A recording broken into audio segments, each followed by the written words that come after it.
Hello मेरे प्यारे बच्चों, गुड मॉर्निंग। चलिए आप लोग कैसे हैं? सब ठीक ठाक हैं? आइए, आज बहुत दिनों के बाद आज हम फिर से कंटिन्यू करने के लिए आपको इलेक्ट्रोस्टैटिक्स का पोर्शन नंबर लेकर आए हैं। इलेक्ट्रोस्टैटिक्स का क्लास शुरू करने वाले हैं, जिसका वीडियो नंबर 7 है। 6 तक हम कंटिन्यू कर चुके हैं। अब इस लॉकडाउन में आपको कोचिंग क्लास करने की आवश्यकता नहीं है। मैं चैलेंज देकर चाहता हूं कि आप हमारे वीडियो के साथ बने रहिए। कंप्लीट कोर्स की पढ़ाई यहाँ पर की जाएगी विथ न्यूमेरिकल्स, और जेईई मेंस नीट की भी यहाँ पे कुछ टॉपिक पर हम लोग डिस्कस करते चले जाएंगे। आपको कहीं दिक्कत होने वाली नहीं है।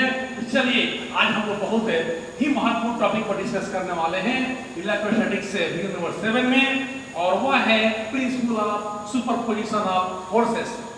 Principal of superposition of forces या वेक्टर्स, हिंदी में आप कह सकते हैं बलों या सदिशों का अध्यारोपण का सिद्धांत। अगर ये पॉइंट आपको समझ में आ गया तो हम दावे के साथ कहते हैं इलेक्ट्रोस्टैटिक्स का आपको 70% न्यूमेरिकल पर पकड़ बन जाएगी। कितना परसेंट? 70% न्यूमेरिकल पर पकड़ बन जाएगी। कान खोल के सुन लीजिए और कॉपी पेन निकालिए और नोट्स बनाना शुरू कीजिए। चैटिंग बंद करो, दोस्तों से मिलना जुलना बंद करो, और इस वीडियो को ओपन करो, कॉपी पेन निकालो और नोट्स बनाना शुरू करो। आइए, अब हम समय को बर्बाद न करते हुए इस टॉपिक पर डिस्कस करने जा रहे हैं। बहुत ही महत्वपूर्ण टॉपिक है, हमने इसको VVI कर लिया। यहाँ हम समय पूरा लेंगे। अगर ये समझ में आ गया तो आपको कहीं दिक्कत होने वाली नहीं है। केमिस्ट्री नहीं है कि रट लेंगे काम चल जाएगा। ये फिजिक्स है। फिजिक्स मैथमेटिक्स होता है, मैथमेटिक्स होते हैं। यहाँ माइंड अप्लाई करना होता है, यहाँ न्यूमेरिकल्स आएंगे। इसलिए चलिए, हम समय को बर्बाद ना करते हुए वीडियो नंबर 7 में हम शुरू करते हैं बलों या सदिशों का अध्यारोपण का सिद्धांत। तो चलिए कंटिन्यू करते हैं। यहाँ बहुत सारी बातें होगी और 1 बाय 1 हम पूरा डिटेल में लाएंगे। 11th में यहाँ टॉपिक शुरू होगा। तो चलिए, यह होता क्या है? यानी यहाँ पे टर्म आ गया है वेक्टर। कोई भी वेक्टर है, कोई भी वेक्टर की बात करें, वेक्टर्स कोई हो, सभी वेक्टर्स के लिए यह प्रिंसिपल काम करेंगे। जैसे वेक्टर्स में आपको फिजिक्स में 3 टॉपिक आएंगे और तीनों के लिए सेम बात होगी। जैसे पहला आपका टॉपिक यहाँ पर आ सकता है इलेक्ट्रोस्टैटिक फोर्सेस।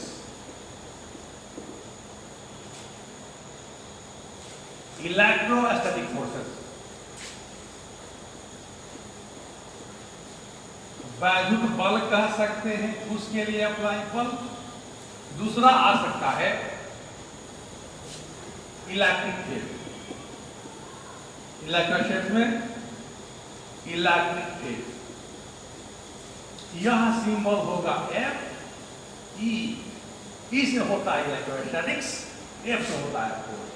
इलेक्ट्रिक फील्ड का सिंबल होता है E, इसका हिंदी होता है वैद्युत क्षेत्र, या इसी का एक और नाम आता है इंटेंसिटी ऑफ इलेक्ट्रिक फील्ड। बात एक ही है, काका कहें या चाचा कहें या पितिया कहें, बात एक ही है। इलेक्ट्रिक फील्ड कहें E या इंटेंसिटी ऑफ इलेक्ट्रिक फील्ड, वैद्युत क्षेत्र की तीव्रता। ये देखिए, वैद्युत क्षेत्र की तीव्रता कहें, यह कहें या यह कहें। तीसरा यहां टॉपिक आ सकता है, वह आपको मैग्नेटिक में मिलेगा। इलेक्ट्रोमैग्नेटिक एक पार्ट है मैग्नेटिक इंडक्शन। ये देखिए, मैग्नेटिक इंडक्शन सब एक तरह चलेंगे, कोई अलग नहीं है। मैग्नेटिक इंडक्शन हिंदी होता है चुंबकीय प्रेरक। अब देखिए, इसका सिंबल हो गया Fe, इसका सिंबल हो गया E, इसका सिंबल होता है बी। एक और बात यहां हम चर्चा कर लें, इसका यूनिट, इसका मात्रक होता है न्यूटन। क्या होता है? न्यूटन। सिंबल होगा कैपिटल है। इसका मात्रक होता है न्यूटन पर पर कूलाम। न्यूटन पर कूलाम यानी F अपॉन C सिंबलाइज हो गया। इन दोनों का एक यूनिट होता है न्यूटन पर कूलाम। इसका यूनिट होता है न्यूटन और इसका यूनिट होता है टेस्ला। ये यूनिट होता है टेस्ला। इसका सिंबल होता है T। और ये जो सिद्धांत है, कोई भी वेक्टर क्वांटिटी, या तीनों नहीं, कहीं भी कोई भी वेक्टर क्वांटिटी है, सदिश राशि है, उसके लिए यह सिद्धांत अप्लाई होगा। लेकिन फिजिक्स में अभी मुख्यतः आपको बहुत सारे क्वांटिटी मिलेंगे वेक्टर, लेकिन तीन पर ध्यान देना जरूरी है। पहला आपको मिलेगा इलेक्ट्रोस्टैटिक फोर्स, इस पर न्यूमेरिकल बनेगा। दूसरा मिलेगा इलेक्ट्रिक फील्ड। तीसरा मिलेगा मैग्नेटिक इंडक्शन। इस पर जिस प्रकार का न्यूमेरिकल बनेगा, इस पर जिस प्रकार का न्यूमेरिकल बनेगा, सेम उसी प्रकार का न्यूमेरिकल यहाँ बनेगा और सेम उसी प्रकार का न्यूमेरिकल यहाँ बनेगा। तीनों में कोरिलेट कर दीजिए। एक अगर न्यूमेरिकल जान गए तो तीनों में सेम टू सेम चलेगा। अंतर क्या होंगे? अंतर होंगे कि उसका यूनिट बदलते चला जाएगा, उसका मात्रक बदलते चला जाएगा। अगर हम मैग्नेटिक इंडक्शन निकालते हैं, चुंबकीय प्रेरण निकालते हैं, तब टेस्ला में निकालेंगे। अगर हम इलेक्ट्रिक फील्ड निकालते हैं तो न्यूटन पर कूलाम में निकालेंगे। अगर हम इलेक्ट्रोस्टैटिक फोर्स निकालते हैं, आवेश के बीच जो बल लगता है उसके बारे में चर्चा करते हैं, वो न्यूटन निकलेगा। तो आपको ये जानकारी हो गई। ए भी निकालना हो, ई निकालना हो या बी निकालना हो, एक से अधिक फोर्स निकालना हो, किसी पॉइंट पर एक से अधिक फोर्स काम कर रहे हो, किसी पॉइंट पर एक से अधिक इलेक्ट्रिक फील्ड काम कर रहे हो, किसी पॉइंट पर एक से अधिक मैग्नेटिक इंडक्शन काम कर रहे हो, तो सबको जोड़ने का जो नियम है, जोड़ने का जो तरीका है, सेम होता है। जिस नियम से, जिस सिद्धांत से हम परिणामी बल, हम परिणामी इलेक्ट्रिक फील्ड, परिणामी मैग्नेटिक इंडक्शन निकालते हैं, उसी नियम को क्या कहा जाता है? प्रिंसिपल ऑफ सुपरपोजिशन कहा जाता है। और ये क्या होते हैं? वेक्टर एडिशन लॉ होते हैं। क्या होते हैं? वेक्टर एडिशन लॉ याद करना होगा। 11th के क्लास में पढ़ाया था, मैं बताया था कि आपको वेक्टर जो है बहुत महत्वपूर्ण चैप्टर है और मैथमेटिक्स में भी वेक्टर एनालिसिस मैथ पढ़ना है, क्योंकि पूरे फिजिक्स में वेक्टर का जो लॉ है वो हर जगह अप्लाई होता है। जितनी क्वांटिटी जो होते हैं वेक्टर, उनका जोगफल, उनका सबट्रैक्शन, उनका मल्टीप्लिकेशन, उनका जो भी कैरेक्टर है, हम वेक्टर के द्वारा ही करते हैं। यहाँ पूरी वेक्टर को हम रिवाइज करने वाले हैं। फिर जरा सोचिए, यहाँ वेक्टर हम तीन वेक्टर पर चर्चा करेंगे और तीनों का सेम न्यूमेरिकल बनेगा। सिंबल अलग होंगे, यूनिट अलग होंगे, लेकिन यह नियम तीनों के लिए मैक्सिमम लागू होगा। अब फिजिक्स में तीनों मिलते हैं, बहुत ही बढ़िया मिलते हैं। इलेक्ट्रिक फील्ड हो गया, आपका इलेक्ट्रोस्टैटिक फोर्स हो गया, मैग्नेटिक इंडक्शन हो गया, तीनों पर चर्चा होगी। तो चलिए जरा हम समय को न गंवाए हुए, बात करते हुए हम इस पर डिस्कस करते हैं। तो पूरा आपको फैक्टर पर फोकस करना होगा। अब हम इसको मिटाते हैं। आपको पता हो गया, तीनों में से कोई होगा, इस नियम से हम जोड़ेंगे। तीनों में से कोई होगा, उसका परिणामी, उसका रिजल्टेंट हम इस सिद्धांत के द्वारा ज्ञात करेंगे। तीनों अलग नहीं है, एक है। सिंबल अलग हो सकता है, यूनिट अलग हो सकता है, लेकिन न्यूमेरिकल तीनों का, अगर एक न्यूमेरिकल हम जान गए तो फटाफट तीनों को जान लेंगे, तीनों पर चर्चा कर लेंगे। चलिए इसको हम मिटाते हैं और आगे बढ़ते हैं।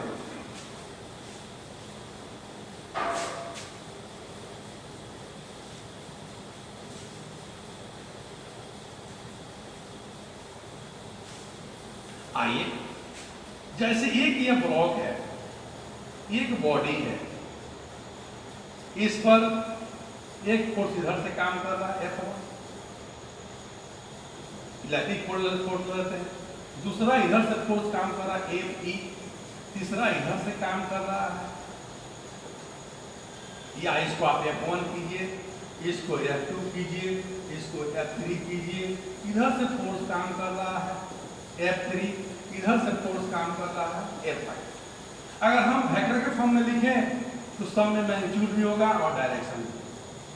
ये देखो, अब ये तीनों हो सकता है, ये इलेक्ट्रोस्टैटिक फोर्स हो सकते हैं, अभी बताए थे, ये इलेक्ट्रिक फील्ड हो सकते हैं, और ये मैग्नेटिक इंडक्शन हो सकते हैं। कंफ्यूज होने की आवश्यकता नहीं है, मैं फोर्स पर बात करूंगा, लेकिन आपके दिमाग में तीनों पॉइंट आउट करना चाहिए, तब जाके पकड़ बनेगी।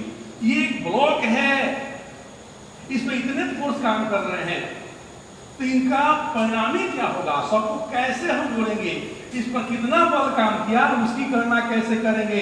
अगर ये ब्लॉक ए है तो कोई पूछे कि ये ब्लॉक पर कितना फोर्स काम किया, नेट फोर्स क्या होंगे, तो नेट फोर्स निकालने के लिए ही जिस सिद्धांत का हम उपयोग करते हैं, जिस सिद्धांत का यूज करते हैं, जिस प्रिंसिपल का यूज करते हैं, उसी को कहा जाता है principal of superposition of force.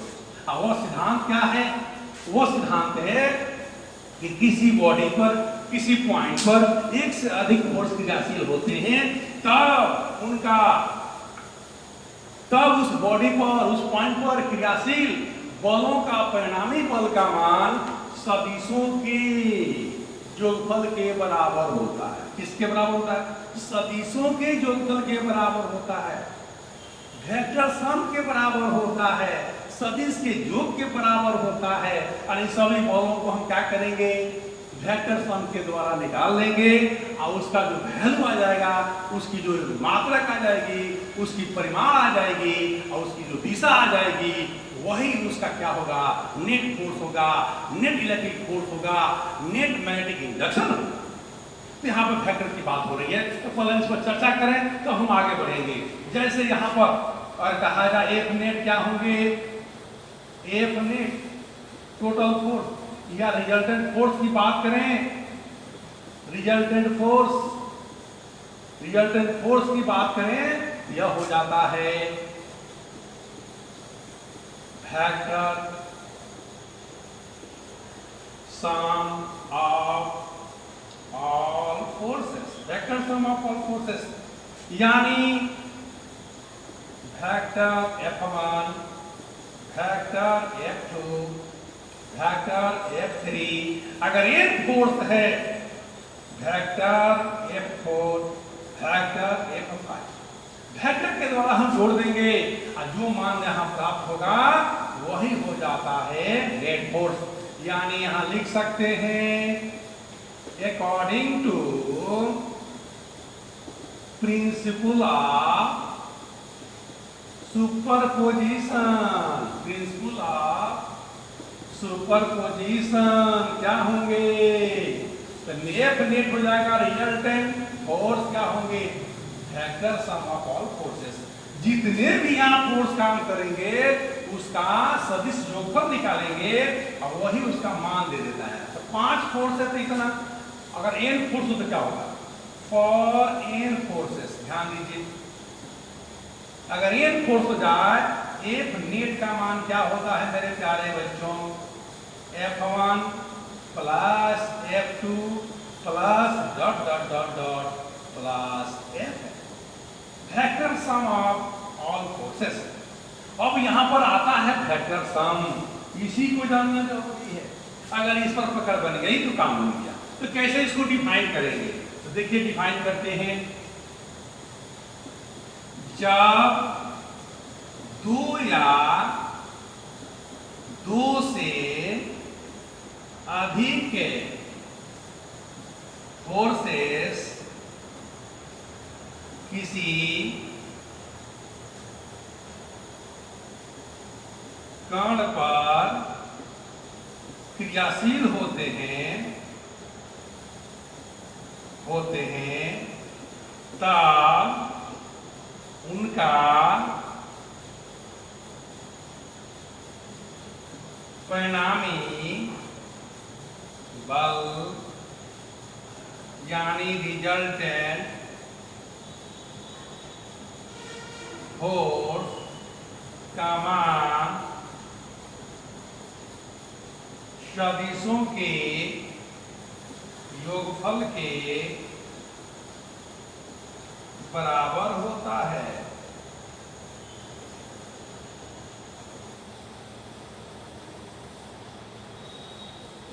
ये देखो, जिसे बलों का अध्यारोपण का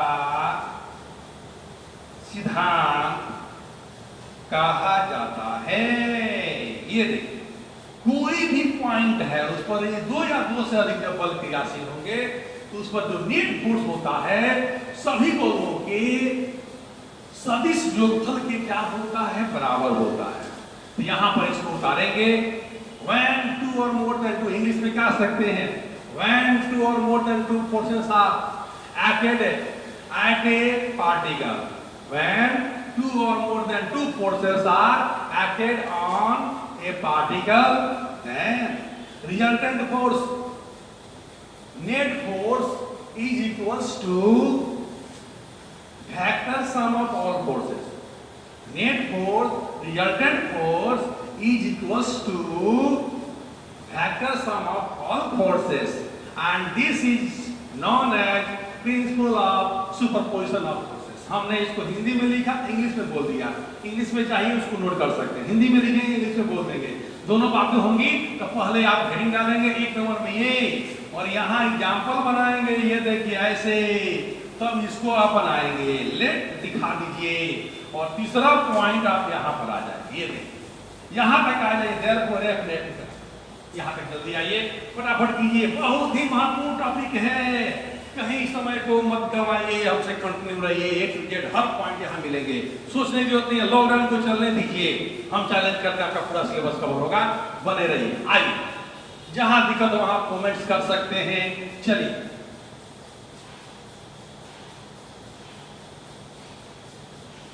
अब यहां पे आता है वेक्टर सम कैसे निकालते हैं। 11th में वेक्टर के चैप्टर में आप पढ़ रहे होंगे। चलिए इसको हम मिटाते हैं और आगे बढ़ते हैं।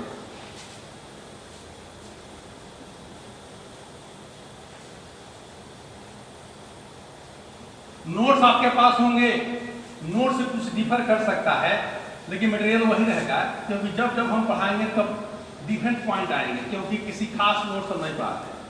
हम पढ़ा दिए फिर उसको पढ़ाएंगे, कुछ ना कुछ अंतर होगा, लैंग्वेज में अंतर होंगे, स्टाइल में अंतर होंगे, उसकी चिंता नहीं करना है। जो आपके पास नोट्स है उसको खोल लीजिए, कंटिन्यू करते रहिए, लेकिन इसका भी आपको कॉपी बनाना चाहिए, अलग से कॉपी बनाते चलिए। चलिए एकदम बने रहिए, कोई दिक्कत नहीं, घर में बैठ के पढ़िए और कोरोना से बचिए, जानलेवा बीमारी है, इसका कोई अभी ऑप्शन नहीं है, कोरोना से बचकर रहिए। चलिए हम आगे करते हैं, यह कैसे निकलता है। यहाँ एक पॉइंट आता है, वेक्टर के दो पार्ट्स होते हैं, एक होता है मैग्नीट्यूड, आप पढ़े होंगे, जो लोग पढ़े होंगे उस पर विशेष ध्यान मत दीजिए, लेकिन फिर से देखिए आपको नया बनाया गया, यहाँ पर कुछ अलग मिलेंगे। वेक्टर के दो पार्ट्स होते हैं, एक मैग्नीट्यूड, दूसरा होता है डायरेक्शन। ये देखिए डायरेक्शन हम निकालते हैं यूनिट वेक्टर से, दो तरह से डायरेक्शन निकाला जाता है। ये एक निकलता है बाई एंगल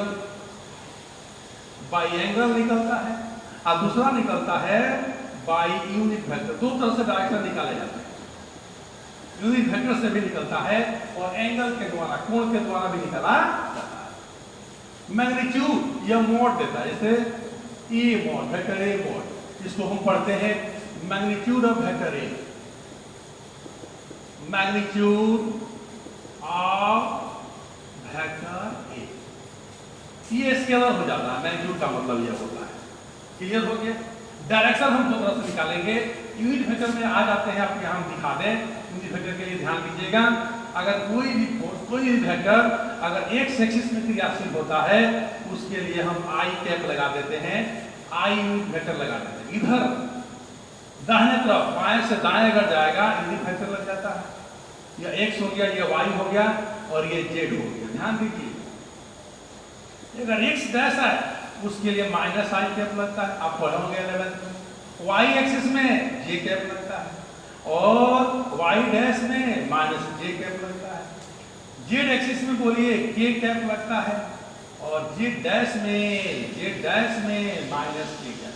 इसकी आवश्यकता होगी, जैसे अगर आपको कोई कहे कि वेक्टर F1 है, इसका मान दिया गया है 5 न्यूटन एक्स अक्ष, ऐसा वेक्टर फॉर्म में आ गया। 5 न्यूटन एक्स अक्ष में, तो आप इसको ऐसे भी लिख सकते हैं 5 आई कैप इतना न्यूटन। एक ही बात, ऐसा लिखे या ऐसा लिखे, नो प्रॉब्लम, दोनों में सेम होंगे, कोई दिक्कत नहीं। अगर आपको कोई कह दे एक वेक्टर है F2 10 J कैप न्यूटन, तो आपके दिमाग में बात एक आनी चाहिए, यह आनी चाहिए इस वेक्टर का ये बल का मापांक कितना है, परिमाण कितना है 10 न्यूटन, और ये डायरेक्शन किधर है y एक्स में, यानी मैग्नीट्यूड आपका ये हो गया 10 न्यूटन, और डायरेक्शन क्या हो गया देखिए ध्यान से, जे कैप है ऊपर की तरफ y एक्सिस, ये देखिए इस तरह से वेक्टर को हम रिप्रेजेंट करते हैं, इसकी आवश्यकता है। क्लियर हो गया पहला बात। दूसरा बात आता है कंपोनेंट ऑफ ए वेक्टर।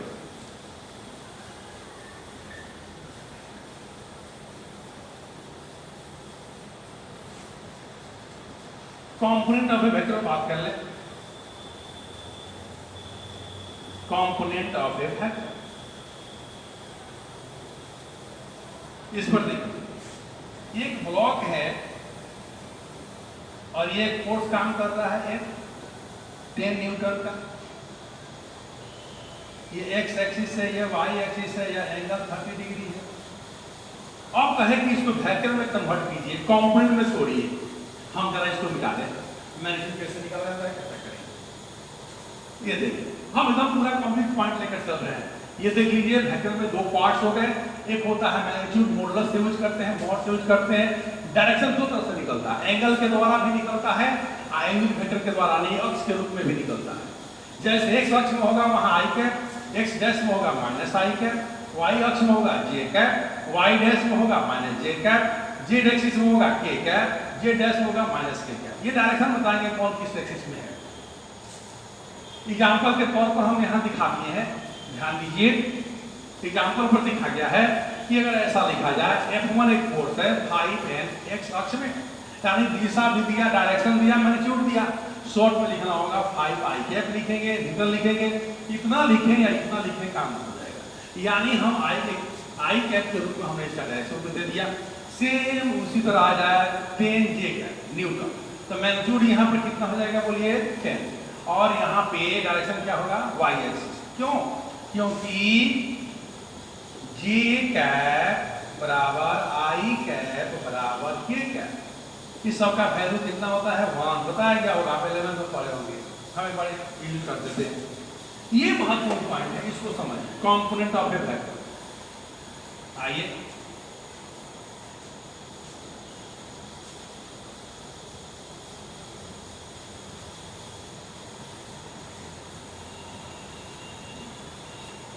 अब यहां पर देखिए इस डायग्राम को हम यहां ले लेते हैं, एक ब्लॉक है 11th में हम पढ़ाए होंगे, जो लोग क्लास किए होंगे उनको हम रिमाइंड करना चाहते हैं, या एक्स एक्सिस होगा या वाई एक्सिस होगा, और ये पॉइंट है, यह एंगल हम ले लेते हैं 30 डिग्री, और ये आपका फोर्स हो गया F मान लेते हैं 10 न्यूटन।